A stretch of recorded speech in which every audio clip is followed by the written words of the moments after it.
What method could be used to kill an immortal person? Shooting her with 100 bullets? Or tying her to a fire for 3 days and 3 nights? Or perhaps hanging them with a rope? There's an even more sinister method of torture, which is to lock an immortal person in an iron coffin, seal it, and then push it into the sea. This way they would drown over and over again, reviving repeatedly, forever trapped in the agony of drowning. 500 years ago, Andy witnessed her companion being treated this way, and she finally realized that the immortal race is lonely and fearsome. She decided to change the world, using her own abilities to deal with the world's villains. Thus, 500 years later, Andy formed an elite squad of immortals, existing solely to eradicate the world's injustices. However, no one's secret can be hidden forever, and there were always organizations trying to investigate Andy. One day, a former CIA agent found Andy and requested her team's help in dealing with a group of terrorists who had recently hijacked a local school, killed the teachers, and kidnapped the children, the youngest girl being only 13 years old. Andy's expression immediately turned serious. At the same time, she sensed that they were being watched, and a sniper rifle was aimed at their seat, silently monitoring the group. After agreeing to help, Andy quickly left to avoid being noticed by the crowd. The agent waved at the sniper, who turned out to be a CIA colleague responsible for ensuring her safety. Soon, Andy and her teammates arrived in the tumultuous South Sudan via helicopter, all of them elites among elites, silently taking down several guards at the entrance. Then they blew up the bunker and penetrated deep into the enemy camp, only to find it empty. Thinking they were too late, suddenly countless bullets rained down on them, knocking all 4 to the ground. Andy and her teammates were shot through by bullets and fell into pools of blood. But the terrorists could never have imagined that Andy and her teammates were immortals. Not long after, the dead Andy revived again, and taking advantage of the terrorists' unguarded moment, she counterattacked and killed everyone. Joe was puzzled. Why couldn't he see the kidnapped girls? Andy slowly walked towards the camera mounted on the wall, angrily saying that there was no kidnapping case and no girls at all. They were set up by those CIA agents who unearthed the greatest secret of the immortals. Then, Andy smashed the camera with a shovel,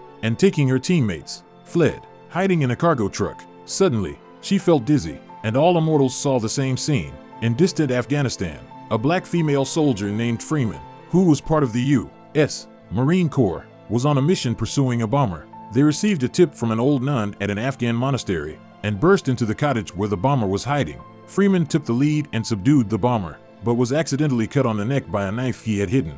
Ordinarily, such a fatal wound would have ended Freeman's life, but she woke up unharmed in the infirmary and became a member of the immortal race. Sensed by Andy and her team, Andy decided to immediately head to Afghanistan, knowing very well the massive uproar that the discovery of their special abilities would cause, as well as the cruel treatment they would endure. After being reborn, Freeman found all the female soldiers around her looking at her differently. Her neck wound healed at a superhuman speed. It was simply miraculous. Freeman also received a notice requiring her to report to headquarters for further examination. But before she could leave, Andy intercepted her. Andy punched Freeman, knocking her out and put her on the truck. A few decided to depart, seeking revenge on the CIA agents and to erase their data. In the desert, Freeman woke up again and took the chance to open the trunk and roll out of the truck. Andy noticed this and did not hesitate at all, immediately shooting Freeman in the head. Freeman died, but within less than a minute, she revived again. Freeman found it hard to accept her immortal reality, turned around,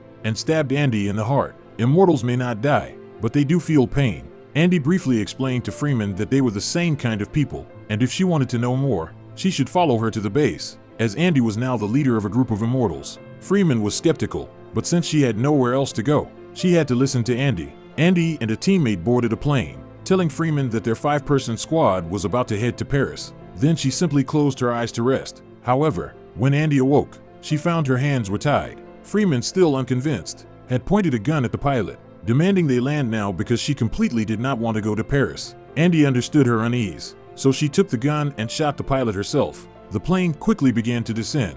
Freeman panicked and asked Andy what to do if the plane crashed. Andy, calm as ever, told her that as immortals, they really didn't need to worry. Freeman had no choice but to untie Andy, and they began to fight each other. By this time, the pilot had revived and regained control of the plane's course. Andy, while fighting, tested Freeman's skills. As the leader, she was very satisfied, feeling that the newcomer suited her tastes. Consequently, Andy beat Freeman until she was severely incapacitated. Of course, as immortals, their recovery was swift, and within a few seconds, Freeman was completely healed. It was only then that Freeman finally accepted her new identity. Andy took the newcomer to meet the other 3 teammates. The last time a newcomer had appeared was 200 years ago when Booker had fought alongside Napoleon, and the two of them were soldiers in the Crusades, belonging to opposing camps, yet neither could kill the other. Freeman was extremely surprised and asked Andy a sensitive question about how old she was. No matter the nationality or the era, a woman never reveals her age. Andy brushed off the topic,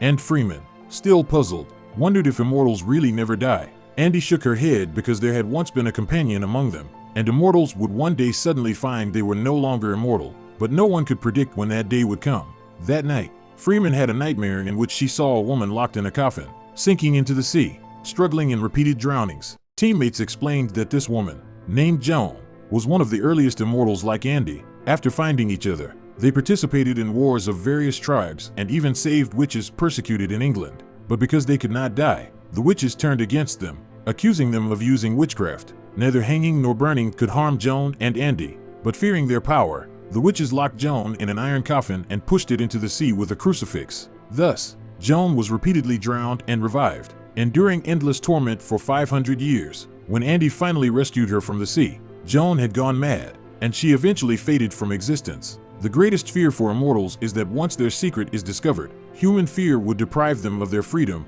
This is human nature. Humans naturally want to cage anything that is powerful. Freeman was somewhat devastated. She couldn't imagine living such a life. Andy seriously told her that immortals can only trust other immortals. Suddenly, gunfire erupted around them, and Andy and Freeman immediately went on alert. Andy, hiding in a church, agilely killed the intruders with a stab to their hearts. She was a true war machine, having killed more people than she had eaten meals. But she was still a step too late. Two immortal teammates had been captured, and another, Booker, was on the brink of death. Andy knew that CIA agents had pursued them, so she took Freeman to an abandoned mine, a secret base she had discovered in the 12th century, filled with various equipment. Their teammates' information had been betrayed by CIA agents. A pharmaceutical company, seeing Nobel Prizes and countless money in the bodies of immortals, had taken them to their lab. Immortals were dissected alive by ruthless scientists, who extracted numerous blood samples and organs with syringes larger than a human arm. But no one cared, for from the moment they became immortal,